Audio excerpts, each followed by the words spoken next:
নিষিদ্ধ আওয়ামী নেতাদের অবস্থান নিয়ে আতঙ্কিত ভারতীয়রা। জানাবো যেভাবে কলকাতায় অফিস খুলে দল চালাচ্ছে আওয়ামী লীগ,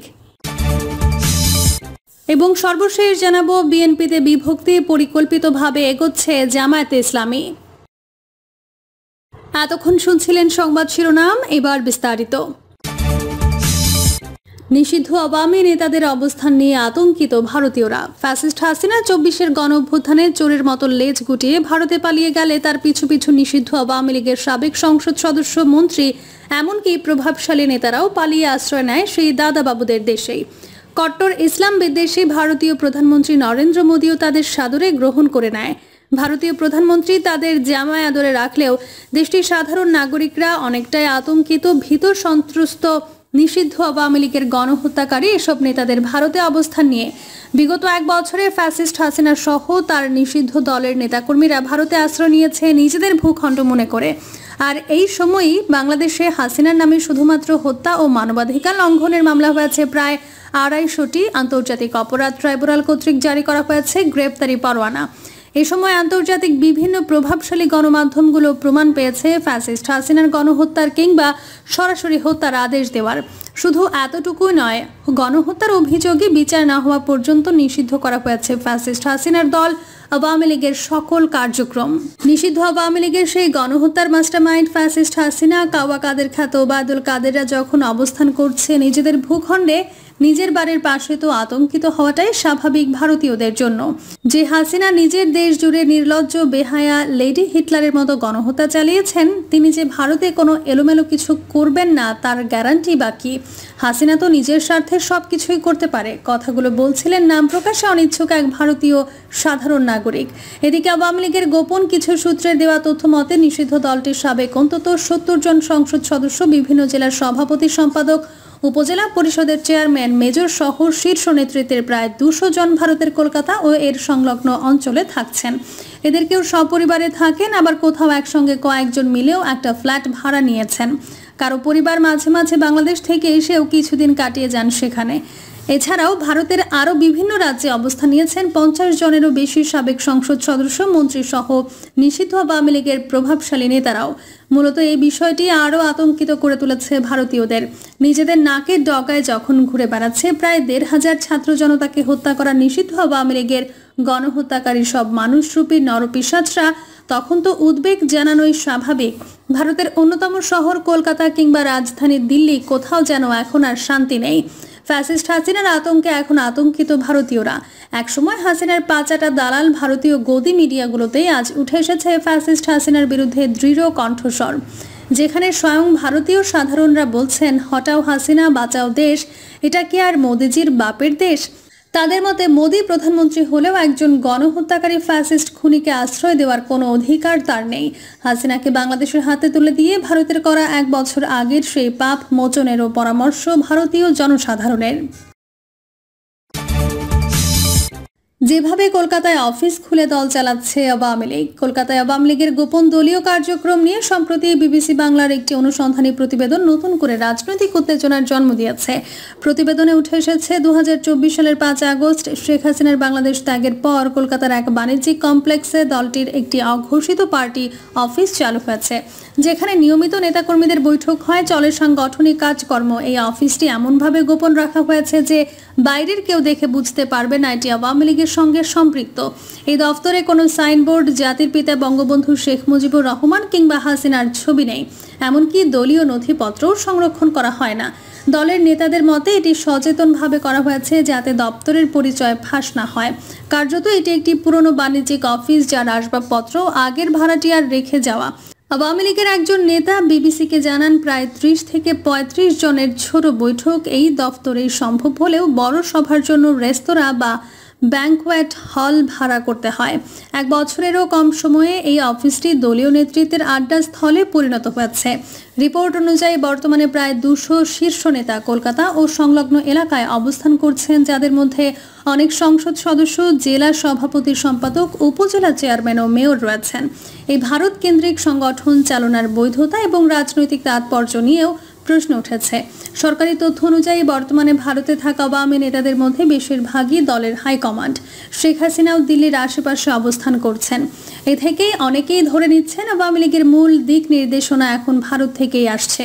যদিও ছাত্রলীগের সভাপতির মতো কিছু নেতা দাবি করেছেন বেশিরভাগ কর্মী এখনও বাংলাদেশে রয়েছেন এবং ভারত থেকে দল চালানোর ধারণাটি অতিরঞ্জিত।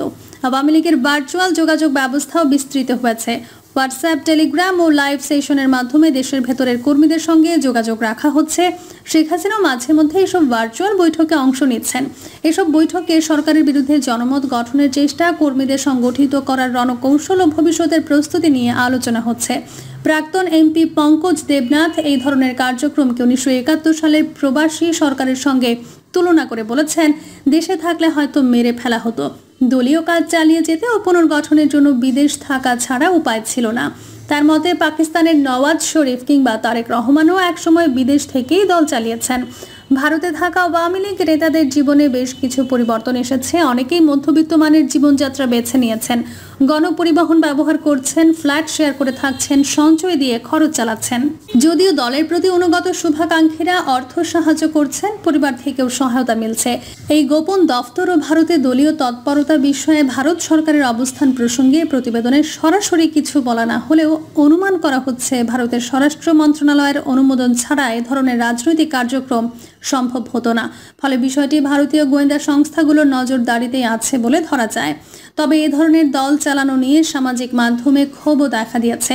অনেকে প্রশ্ন তুলছেন, মাঠের কর্মীরা যখন দেশে নির্যাতনের শিকার হচ্ছেন তখন শীর্ষ নেতৃত্ব কেন বিদেশে আরামে বসবাস করছেন?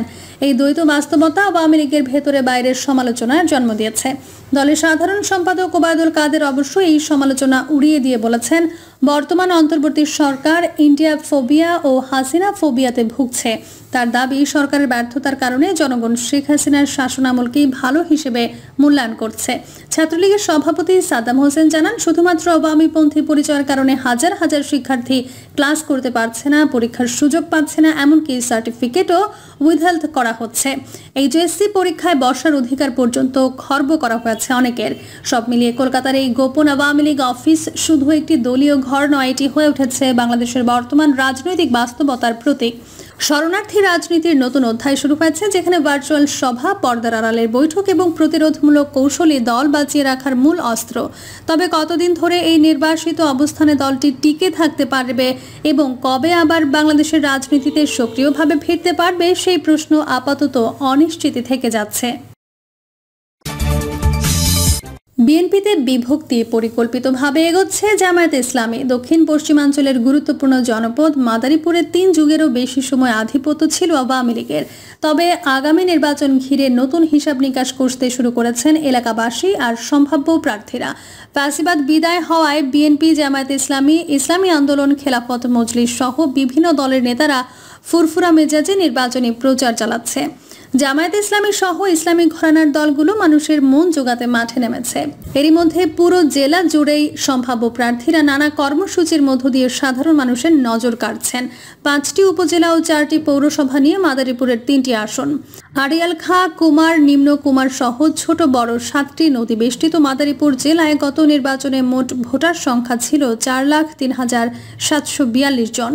আয়তনের দিক থেকে জেলার 3টি আসনের মধ্যে মাদারীপুর 2 আসনের সংখ্যা সবচেয়ে বেশি। 3টি আসনেই বিএনপির একাধিক প্রার্থী মনোনয়ন প্রত্যাশী। তবে দলীয় টিকিট যাকে দেবেন তার পক্ষেই নির্বাচন করবেন প্রার্থীরা। অন্যদিকে আগেভাগেই জামায়াতে ইসলামী ও ইসলামী আন্দোলন সব আসনে প্রার্থী চূড়ান্ত করেছেন। আওয়ামী লীগের কেন্দ্রীয় শীর্ষ নেতাদের বাড়ি মাদারীপুরে হলেও জেলায় উন্নয়নের ছোঁয়া তেমন লাগেনি। মাদারীপুর পৌর শহরের মাঝ দিয়ে 200 কোটি টাকা ব্যয়ে 4 লেনের সড়ক করলেও 5 বছরেই তার বেহাল দশা। 100 শয্যার জেলা সদর হাসপাতালকে 250 শয্যায় উন্নীত করা হলেও 5 বছরেও পূর্ণাঙ্গ সেবা চালু হয়নি। অন্যদিকে জেলায় কোনো শিল্প কারখানা হয়নি। মেডিকেল ও বিশ্ববিদ্যালয় নির্মাণের দাবি থাকলেও তাতে সাড়া দেয়নি সরকার। মাদারীপুর 1 আসনে বিএনপি থেকে মনোনয়ন পেতে এর মধ্যে দৌড়ঝাঁপ শুরু করেছেন একাধিক নেতা। বিভিন্ন এলাকায় জনসভা, কর্মী সভা সহ রাজনৈতিক অনুষ্ঠানে অংশ নিচ্ছেন তারা। অন্যদিকে জামায়াতে ইসলামী শিবচর উপজেলার আমির মাওলানা সরওয়ার হোসেনকে এবং ইসলামী আন্দোলন মাওলানা আকরাম হোসেনকে প্রার্থী করেছে। 5 আগস্টের পর আওয়ামী লীগের অনেক নেতাকর্মী গা ঢাকা দিয়েছে। যারা এলাকায় আছে তারা চুপচাপ থাকলেও কেউ কেউ আবার বিএনপি, জামায়াত সহ রাজনৈতিক দলগুলোতে যোগ দিয়ে নিজেদের অবস্থান তৈরির চেষ্টা করছেন। প্রিয় দর্শক, এই ছিল এখনকার সর্বশেষ সংবাদ। আপডেট সব সংবাদ পেতে চ্যানেলটি সাবস্ক্রাইব করে বেল আইকনটি ক্লিক করে রাখুন।